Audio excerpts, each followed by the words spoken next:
నమస్తే welcome to 24/7 జాతీయ రాజకీయాలంటూ party పేరు మార్చుకొని బీఆర్ఎస్ గా మారిన గులాబీ పార్టీ పిచ్చేమూట్ అనేనుంది.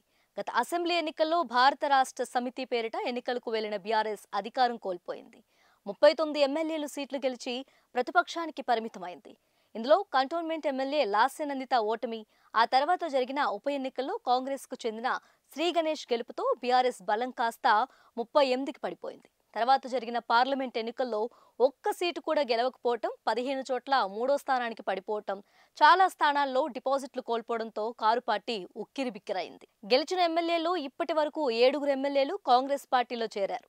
అలాగే 6 ఎమ్మెల్సీలు కూడా హస్తం పార్టీలో చేరారు. వరుస వలసలు గులాబీ అధినేతకు కంటి మీద కునుకు లేకుండా చేస్తున్నాయి. ఇవాళ తనతో సమావేశానికి హాజరైన వారు తెల్లారేసరికి కాంగ్రెస్ పార్టీలో జాయిన్ అవుతుండడాన్ని గులాబీ బాస్ జీర్ణించుకోలేకపోతున్నారట. దాదాపు 2 దశాబ్దాలుగా పైగా కలిసొచ్చిన టీఆర్ఎస్ ను బీఆర్ఎస్ గా మార్చడం ద్వారా ప్రజలతో గ్యాప్ ఏర్పడిందని పార్టీ నాయకత్వం భావిస్తుందని సమాచారం. ఇవాళ ఢిల్లీలో జరిగిన మీడియా సమావేశంలోనూ మాజీ మంత్రి కేటీఆర్ ఇదే అంశాన్ని ప్రస్తావించారు.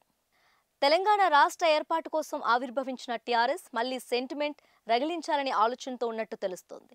ప్రజలతో ఏర్పడ్డ గ్యాప్ ను ఫిల్ చేసుకునేందుకు ప్రయత్నాలు ప్రారంభించినట్టు సమాచారం. ఇదిలా ఉండగా ప్రజలకు విశ్వాసం కల్పించేందుకు పార్టీ వర్కింగ్ ప్రెసిడెంట్ కేటీఆర్ పాదయాత్ర చేస్తారనే ప్రచారం కూడా సాగుతుంది. తాము చేసిన అభివృద్ధి కన్నా సెంటిమెంటే విజయ తీరాలకు నడిపిస్తుందని గులాబీ బాస్ గట్టిగా నమ్ముతున్నారని సమాచారం. బీఆర్ఎస్ ను టీఆర్ఎస్ గా మార్చడం ప్రజలు పార్టీని ఓన్ చేసుకుంటారని కేసీఆర్ అనుకుంటున్నారని తెలుస్తుంది. విభజన అంశాలను, కాంగ్రెస్ పార్టీ ఎన్నికల సందర్భంగా ఇచ్చిన హామీలను తెరమీదకు తెచ్చి పార్టీని ప్రజల్లో ఉంచేందుకు టీఆర్ఎస్ గా మార్చడమే ఏకైక పరిష్కారమని భావిస్తున్నట్టు తెలుస్తోంది.